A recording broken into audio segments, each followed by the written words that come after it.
Ma mère n'aime pas trop parler de cette période-là, parce qu'on s'en doute. Ça doit être douloureux, parce qu'elle n'a pas eu le temps de faire le deuil de son mari. Elle n'a pas eu le temps de faire le deuil de ses frères, qu'elle adorait. Donc c'est vrai que depuis toujours, ma mère ne nous parle quasiment pas de cette période-là. Elle ne nous parle quasiment pas de notre père. Aujourd'hui, j'ai le plaisir d'accueillir Sheila Nouri, présidente de l'Association des femmes afghanes. Dans cet épisode, elle met en lumière la résilience des femmes afghanes face aux épreuves qu'elles traversent. Elle nous parle aussi de son pays d'origine, l'Afghanistan, de son arrivée en France avec sa famille, mais aussi de son engagement avec son association, de son identité et de son sentiment d'appartenance partagé entre la France et l'Afghanistan. Je vous invite à découvrir cette conversation intime et marquante, un hommage à la force et à l'engagement des femmes afghanes. Tout commence à l'âge de 2 ans lorsque Sheila et sa famille quittent l'Afghanistan pour trouver refuge au Pakistan. Alors, en 1979, il y a eu l'invasion soviétique qui a commencé en Afghanistan. Donc moi, en 79, donc j'avais 1 an. Donc quand il y a eu l'invasion soviétique, qu'est-ce qui s'est passé? C'est que il y avait les communistes, de l'époque qui travaillaient avec les soviétiques. Donc c'est eux qui ont enlevé et tué, très certainement, les élites, c'est-à-dire les hauts fonctionnaires ou les hautes personnalités ou les étudiants. Donc moi, mon père à l'époque, il était l'équivalent du préfet de Kaboul et ma mère était procureure de Kaboul. Et donc en 1980, mon père a disparu.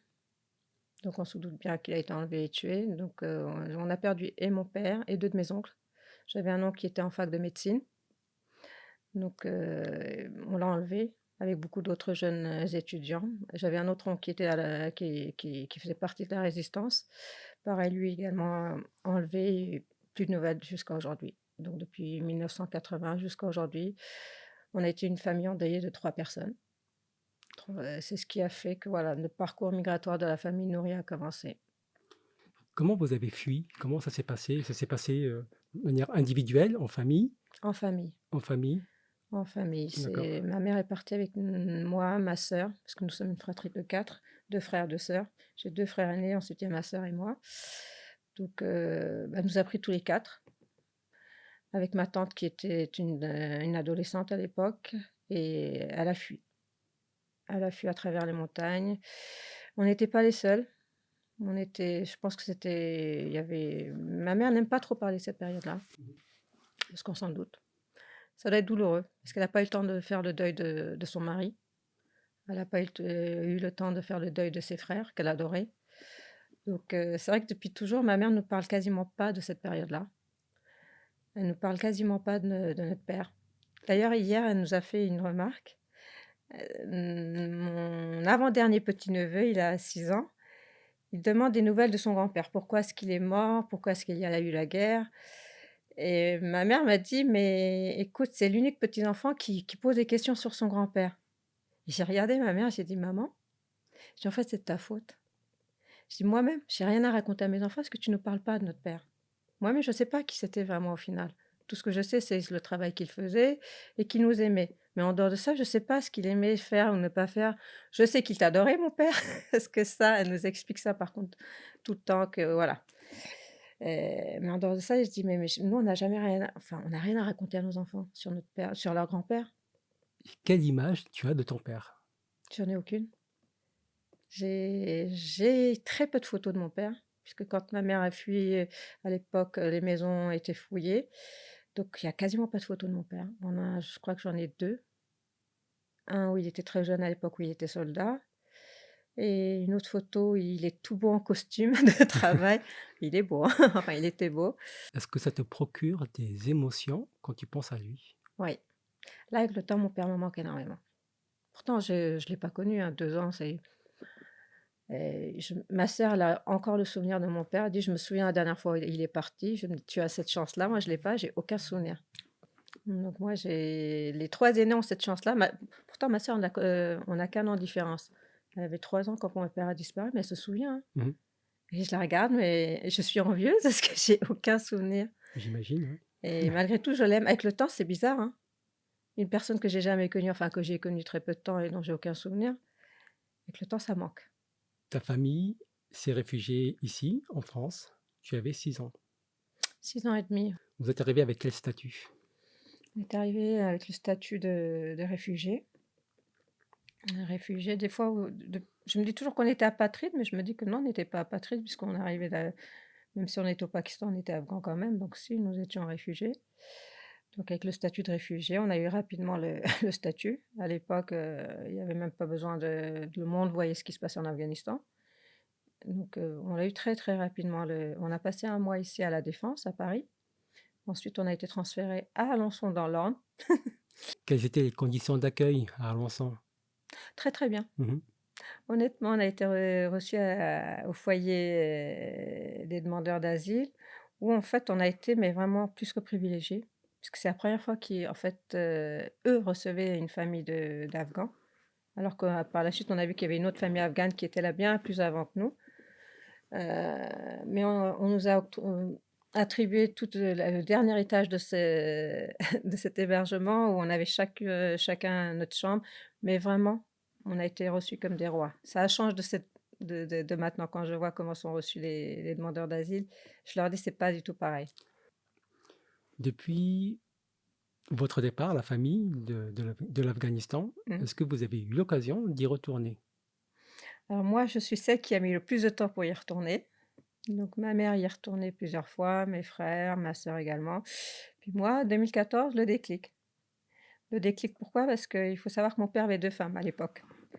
Mon père, le premier, sa 1re famille, c'était par obligation, parce qu'il y a une longue histoire derrière ça et au travail, il est tombé amoureux de maman. Maman, c'était la femme ultra européanisée, ultra maquillée, ultra parfumée, très coquette et et très travailleuse. Donc papa est tombé amoureux de maman et il lui a caché qu'il avait une première famille. Quelles étaient tes émotions justement quand tu es reparti, en Afghanistan? Qu'as-tu ressenti? Donc, en fait, comment déjà je suis retournée en Afghanistan en 2014, c'est qu'on a retrouvé les demi-frères, les demi-sœurs, parce qu'on a des demi-frères, des demi-sœurs. C'est comme ça, ils nous ont retrouvés sur les réseaux sociaux. Quand tu étais en France? Oui, D'accord. c'était en 2014 et en 2013, ils nous ont trouvés sur les réseaux sociaux et puis on est allés les voir et déjà par le hublot, ça faisait bizarre de voir l'Afghanistan et puis paysage magnifique, montagneux. Puis on descend, quand on arrive sur Kaboul et tout à coup le sourire s'en va. Le sourire s'en va, on a l'impression d'être dans la 3e dimension. Je vois à travers le hublot des hélicoptères datant de la de la guerre froide, j'ai envie de dire. Donc j'avais l'impression que c'était des hélicoptères qui dataient en fait non, plutôt je voyais ces hélicoptères-là, je les avais vus dans le film Rambo. J'avais l'impression quand j'étais dans le film Rambo et que Sylvester Stallone allait sortir d'un coup.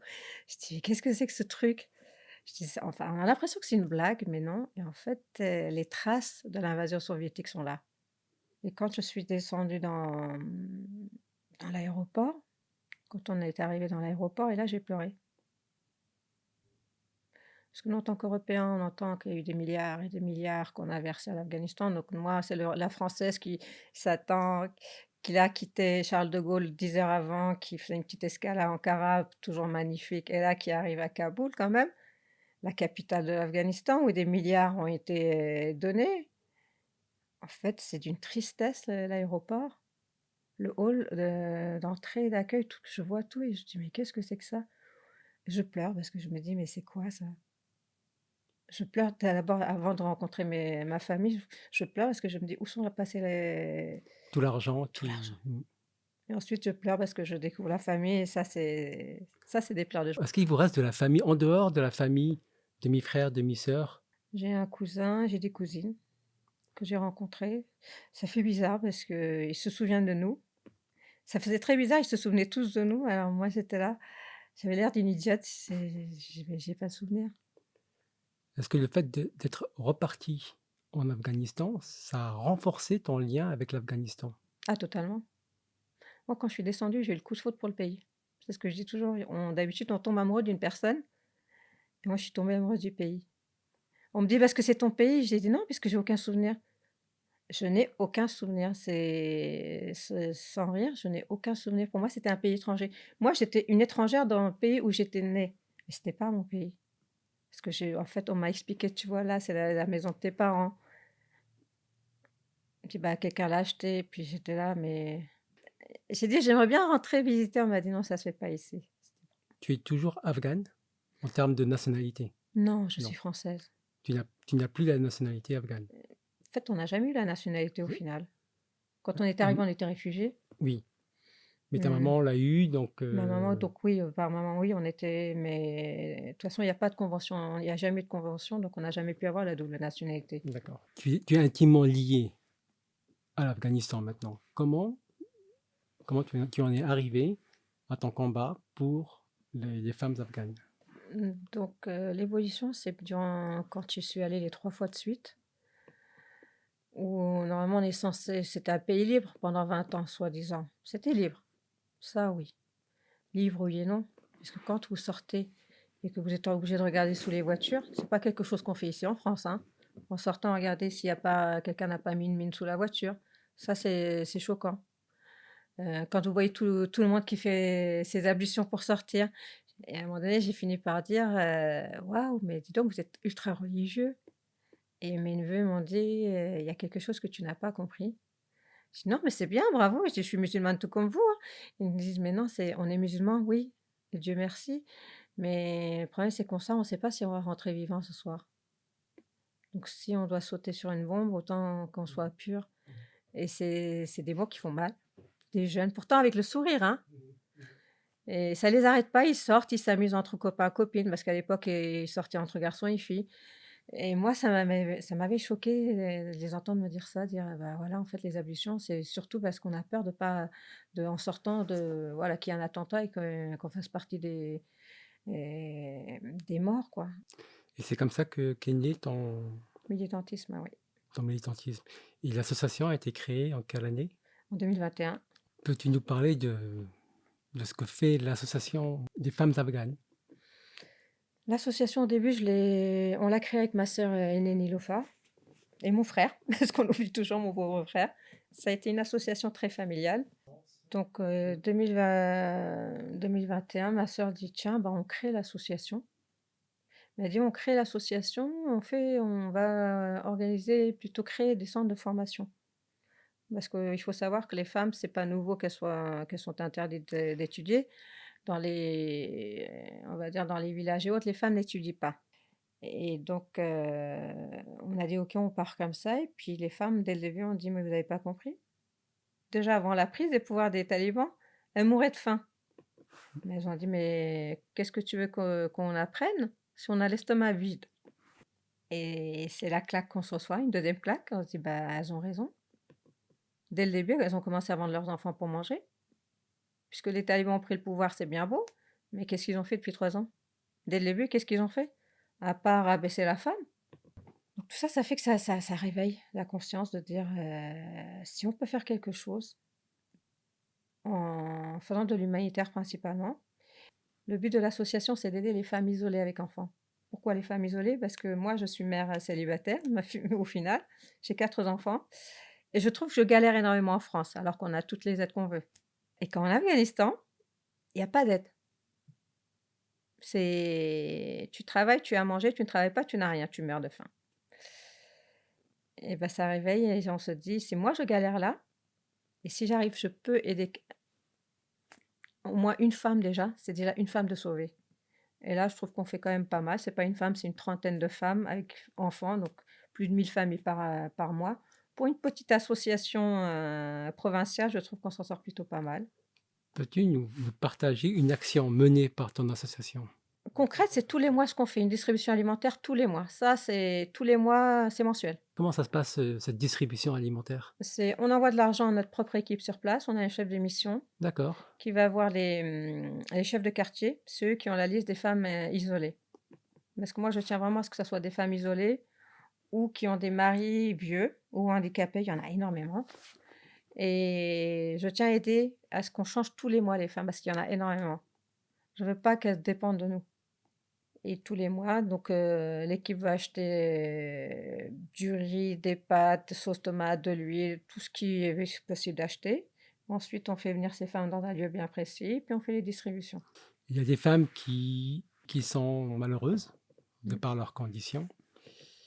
Et est-ce que votre association mène des actions pour ces femmes-là ou c'est vraiment pas possible? C'est pas possible. En Afghanistan, vous pouvez rien faire. Je félicite toutes les associations ONG qui aident les femmes au niveau scolaire déjà. Heu, Ils sont bien courageux parce que là, depuis 3 ans, avec toutes les lois, tous les décrets qui nous ont sortis, et ben, chapeau bas pour toutes ces associations. Chapeau bas. Et dernièrement, le haut commissaire de l'ONU a parlé De d'apartheid de genre. Alors cette fameuse reconnaissance de l'apartheid de genre, je dis bravo, mais je dis redis toujours, c'est de la poudre aux yeux. Est-ce que ces termes sont appropriés Il y a pour décrire la réalité, la des réalité, conditions de la femme? oui, Mmh. oui, mais il faut savoir que cet apartheid de genre, ça c'est une illusion pour toutes les femmes afghanes. En fait, moi, ce que j'attends, heu, de l'Europe, de l'Occident, que cet apartheid de genre joue un rôle sur les demandes d'asile, enfin sur les demandes de visa asile des femmes afghanes de je sais qu'on peut pas toutes les faire sortir, ce n'est pas possible. Il faut être, lucide. Ça, je le dis toujours.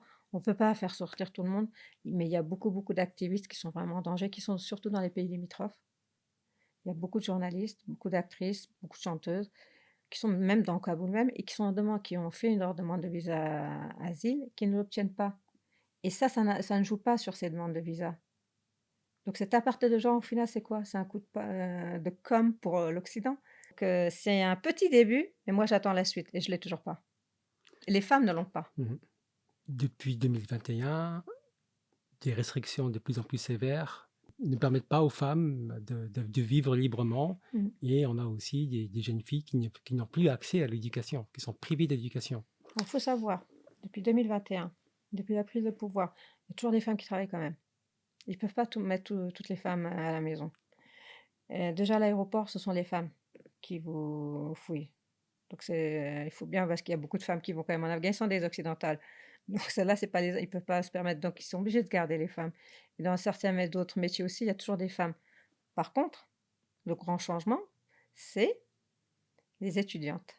Quand toutes ces femmes vont partir à la retraite, il y aura pas de reprise. Justement. Donc pas de Mmh. femmes en médecine, ça donne quoi? Plus de médecins. Donc quoi qu'il arrive, les femmes, bah, il y a pas de suite. Pour mieux comprendre la situation de la femme en Afghanistan, est-ce que est-ce que tu pourrais nous décrire le quotidien d'une femme afghane? Bah, il faut savoir qu'il y a une grande majorité qui peut plus travailler, ça c'est clair. Donc toutes les femmes actives à la maison, bah, en fait, c'est la dépression. Et là, j'ai même pas envie de parler des femmes, actives, j'ai envie de parler des étudiantes. Moi, j'ai une nièce qui est en fac de droit. En fait, elle passe ses journées derrière la fenêtre, c'est si on la voit pas, hein. C'est elle dit: «En fait, je passe mes journées à rien faire et à pleurer». 3 ans quand même, hein, et on s'apprête à reconnaître quand même ce gouvernement. Tu dis que ta nièce est en fac?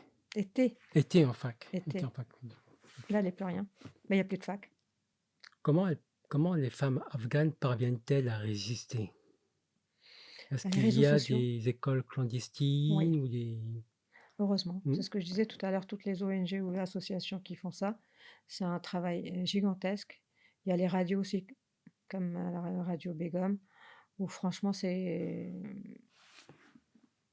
un grand bravo. Moi, je ne sais pas si je pourrais parce que c'est vrai que moi, c'est un autre domaine, c'est l'humanitaire, mais il faut avoir du courage parce que je vous dis, donner des cours à des jeunes filles, sachant si elles sont attrapées, ce qui les attend. Moi, je pourrais pas prendre, ce risque-là. Je suis maman, je supporterais pas, enfin, je pourrais pas. Donc on me téléphone, bah, tu sais, tes enfants, tes filles sont mortes parce qu'elles sont allées, étudier. Bravo à elles, hein, bravo à elles. est-ce qu'il y a des signes d'espoir que tu as remarqués, pour ces femmes afghanes? Bah, la résistance en Afghanistan, ce sont les femmes. C'est difficile. Quand je vois comment va l'actualité, car des fois, c'est extrêmement compliqué. Après, la perte, c'est encore pire. Il y a peu d'espoir. Non, il y a toujours tant qu'il y a de l'espoir, il y a de l'amour et il y a D'accord. de la vie. Que penses-tu de la communauté internationale? Est-ce que tu penses qu'elle agit La communauté internationale était lâche. Ah, il faut dire ce qu'il en est. Juillet 2021. On va pas parler du 15 août. Quand j'ai vu l'Occident s'enfuir comme des voleurs,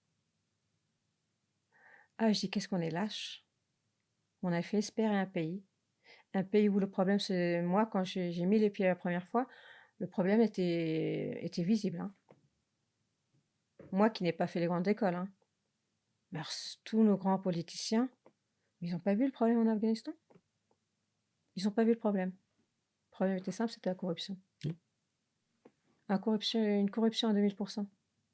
C'est ça, c'était tellement corrompu que les gens, ils en avaient marre de l'ancien gouvernement. Mais littéralement, ils en avaient vraiment marre. Quand les femmes allaient déposer plainte, elles se faisaient violer. Il faut pas qu'on, des fois, on me dit arrête de dire. Je dis non parce que c'est la vérité. C'était pas mieux sous l'ancien régime. Juste, ce qui était bien, c'est qu'elles pouvaient étudier, elles pouvaient travailler. Voilà, il y avait quand même une forme de liberté. Mais en dehors de ça, il n'y avait pas. Il faut me dire ce qui se passait vraiment sur le terrain. Il n'y avait pas cette tranquille. C'était tellement corrompu, il y avait tellement de mauvaises personnes dans des hauts postes. Commissariat, tout ça, c'était pas des gens bien, hein. Mm. Tout le monde s'enfuit comme des voleurs. Les Américains s'en vont. Pourquoi vous en allez, les autres? Pourquoi vous êtes tous partis? Pourquoi? En fait, nous ne sommes pas une puissance, les Européens. Mm. C'est triste. Si tu pouvais t'adresser à un leader mondial, Macron, Trump ou autre, quel message lui adresserais-tu? Je vous supplie de ne pas reconnaître ce régime. Qui dit reconnaissance officielle? Parce qu'on y va, mais à grands pas, pas à petits pas. On y va à grands pas. On a eu les prémices là avec la COP 29. Présence des talibans. Ça n'a pas choqué le monde. Et bien ça, je dis à tout le monde, ça, ce sont les prémices. Ils nous les ont mis en place et personne n'a bronché. Moi, j'ai dit, mon Dieu, mais comment ça, ils sont là? Mais je regarde les articles, ça a un ou deux articles là-dessus, c'est passé crème. Concrètement, qu'est-ce que tu aimerais pour ton pays? Donc, ne pas reconnaître les talibans au pouvoir, mais qu'est-ce que tu aimerais concrètement qu'il y ait comme action de la part des leaders mondiaux C'est compliqué. Compliqué. qui pensent que c'est trop tard? C'est trop tard parce que je te redis, c'est que le monde est fatigué de l'Afghanistan. Et c'est horrible parce qu'on me le dit, moi, ça me fait mal. Je dis, comment peut-on dire qu'on est fatigué d'un pays? On ne peut pas dire qu'on est fatigué d'un pays. Parce que qui dit pays dit un peuple. Donc comment peut-on être fatigué de gens? Comment peut-on être fatigué de bébés, d'enfants, de petites filles, de petits garçons, de femmes? C'est comme ça qu'il faut parler. Il ne faut pas parler d'un pays mais il faut parler d'êtres humains, D'un peuple. d'un peuple. Et qu'on ne mette pas une couleur sur ce peuple. Il ne faut pas mettre une religion sur ce peuple. Nous, ici, en France, que peut-on faire? En France? Ouais. Alors moi, ce que je dis toujours à tous les journalistes, et je dis ça à tout le monde même, c'est qu'on ne parle pas des femmes afghanes que quand il y a un décret ou une loi qui sort. Le malheur de l'Afghanistan, c'est que c'est toujours... Et l'actualité vient chasser ce qui se passe en Afghanistan. Pourquoi les talibans ont gagné autant en pouvoir? Il y a peut-être encore des rêves. Heureusement. Quel est le rêve le plus fou que tu portes pour les femmes afghanes? Mon rêve le plus cher, c'est que les hommes afghans se réveillent, qu'ils arrêtent avec ce patriarcat. Et c'est le problème du monde musulman, le patriarcat. Pas que le monde musulman, du monde tout court. Puisque maintenant que je vois en Occident, c'est pas mieux. Enfin bon, il y a quand même une liberté, mais c'est toujours le patriarcat. Et dans nos pays, c'est pire. Ils utilisent ce patriarcat. En début d'interview, tu disais que l'Afghanistan était une personne. Si tu devais rencontrer cette personne, que lui dirais-tu? Je dirais courage à toi. Garde cette force que tu as eue. Là, je sais que tu es fatigué, parce que je le vois. Moi, mon côté afghan est très fatigué. J'ai l'impression qu'on se bat contre le vent. Mais je lui dirais continue de te battre. Parce qu'à un moment donné, le vent changera de cap. Et je sais que ça peut paraître long, mais sur l'échelle de l'éternité, ce n'est rien. Donc, il faut continuer. Si tu devais décrire ton Afghanistan avec une couleur, un son, un parfum, que choisirais-tu? Une couleur. J'ai envie de dire, il y a une couleur qui manque énormément en Afghanistan. Moi, les 3 fois où je suis allée, la verdure m'a manqué. C'était un pays très terne. Pourtant, je vois des vidéos où c'est la verdure. Je dis: «Mais moi, chaque fois que je suis allée, qu'est-ce que ça m'a manqué la verdure?» Moi qui suis normande, puisque j'habite en Normandie, où bah, la verdure, ça fait partie de notre quotidien, ça on a des pâturages à perte de vue, donc et moi, ça m'a énormément manqué.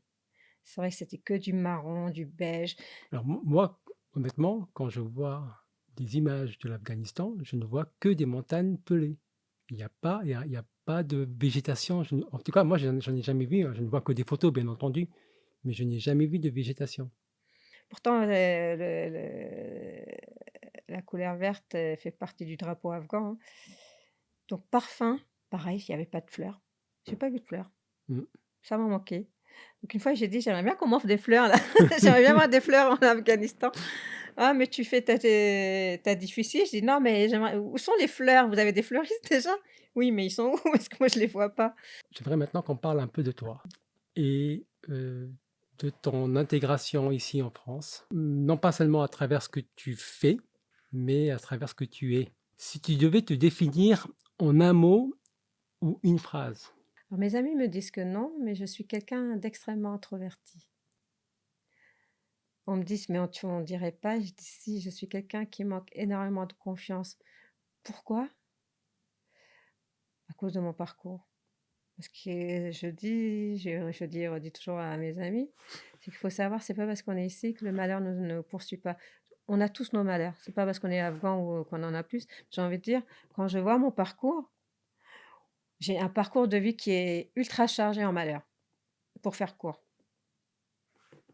J'ai un parcours de vie qui est très, très chargé en malheurs et je me dis: «C'est rien par rapport à ce que vivent ces femmes là-bas». Donc c'est ça qui me donne la force de continuer. Donc un parcours, traditionnel à la française, l'école, les copines. Je te dis, j'ai grandi avec les Françaises et les Français. J'ai eu beaucoup d'amis garçons et filles. J'ai été gâtée par la vie, bah, en amitié et j'ai pas eu ce problème de racisme. Est-ce que Ça, tu, c'était beau ça. est-ce que tu te dis que ici en France, c'est chez toi, ou au contraire, tu as un sentiment d'ailleurs? Je sens que je suis d'ailleurs parce que j'ai envie d'y retourner. Parce que les endroits, ça manque pas, hein. Faut dire mais je dis toujours par contre la France c'est un pays je suis française. Parce que des fois je dis: «Il y a pas besoin qu'on aille, en vacances ailleurs», mais c'est magnifique la France. On a un très, très beau pays. Là, je parle de mon pays parce que la France, c'est mon pays d'adoption. Pour mes enfants, ce sont leurs pays puisqu'ils sont nés ici, mais moi, c'est mon pays d'adoption. C'est un très beau pays. Qu'y a-t-il de typiquement afghan en toi? J'ai le physique. Je suis très typée afghane à ce qui paraît. Nous sommes, qu'est-ce qui est d'afghane chez moi? Compliqué à dire parce que je trouve que je La suis langue, le prénom, la il culture, faut savoir que mon la... vrai prénom, c'est Sheila. Sheila. Et quand on est arrivé en France, je sais pas pourquoi mon oncle, il a décidé d'écrire ça en anglais, mais il aurait dû mettre 2 E, comme ça aurait fait Sheila. Est-ce que Sheila a une signification en dari?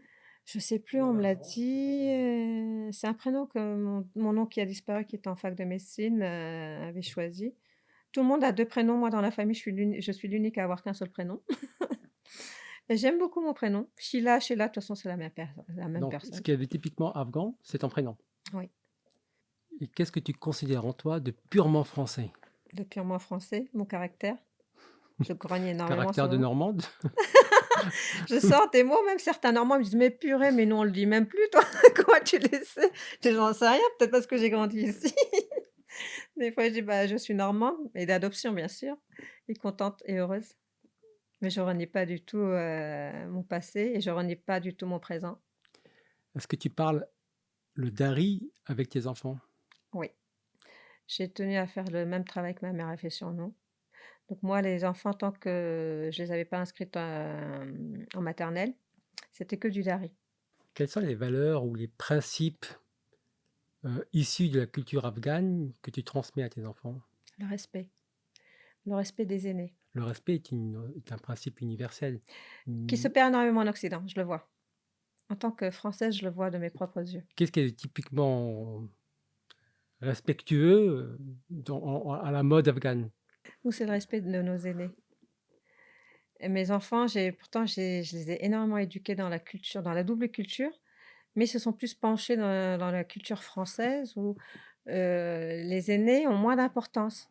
Je dis: «Non», je leur explique, je dis: «Même chez les Français, il y a le respect des aînés».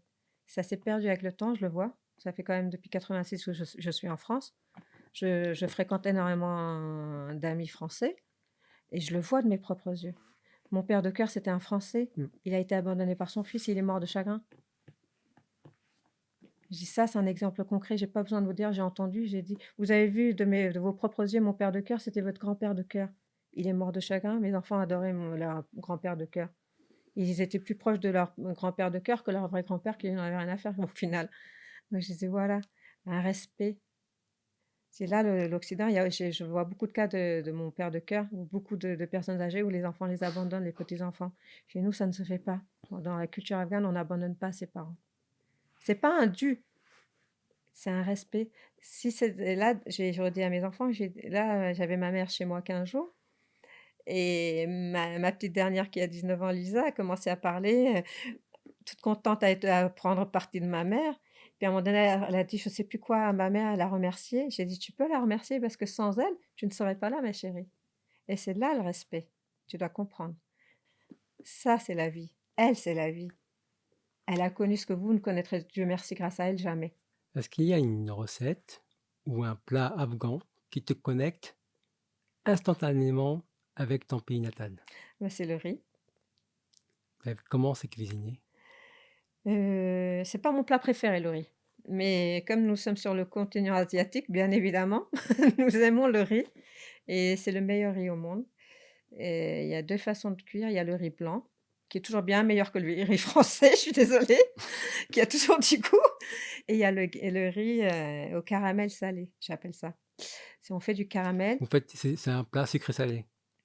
non, Non? justement, le caramel, il est tellement bien fait, on le contrebalance avec du sel, ce qui fait que ça donne un goût très spécial au riz. Ça c'est pas du tout sucré le riz, justement. Les gens ils disent: «Ah non, mais moi je supporte pas le sucré salé. Moi, c'est soit sucré, soit salé, c'est pas les 2».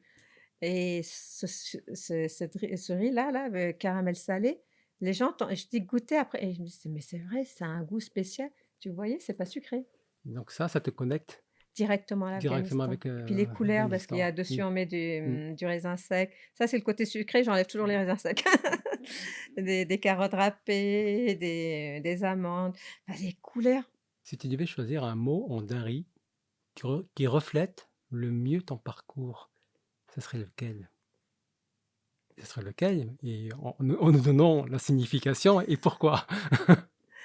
Croate et croate, ça veut dire courage. Courage. Bien sûr, je me mets pas au même rang que toutes les Afghanes en Afghanistan, mais là, si on revient simplement mon parcours de vie,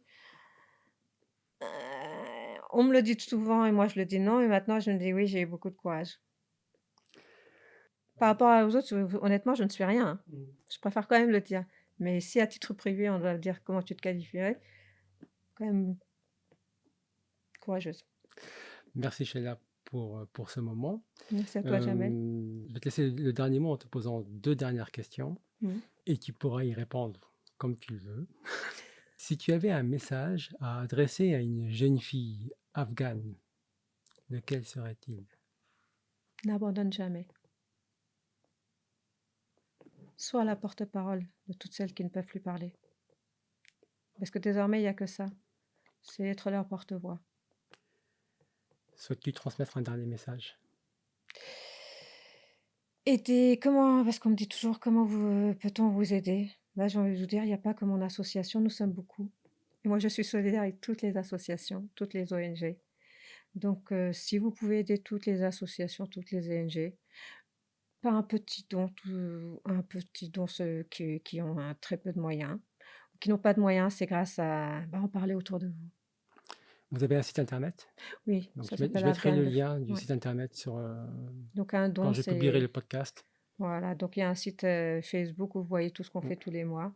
Donc c'est concret, on fait des malheureusement, je dis, il faut des photos parce que c'est des dons et les gens ont besoin de voir qu'on fait mmh, vraiment des distributions. C'est horrible. mmh. On montre les femmes, à qui on a donné, avec la burqa bien évidemment. parce qu'il faut rester dans les règles et puis il faut quand même une intimité à ces femmes parce qu'elles ont peut-être pas envie d'être vues en train de mendier quelque part. Mais nous, moi, je mendie par contre. Moi, quand là, depuis 3 ans, je cours après l'argent.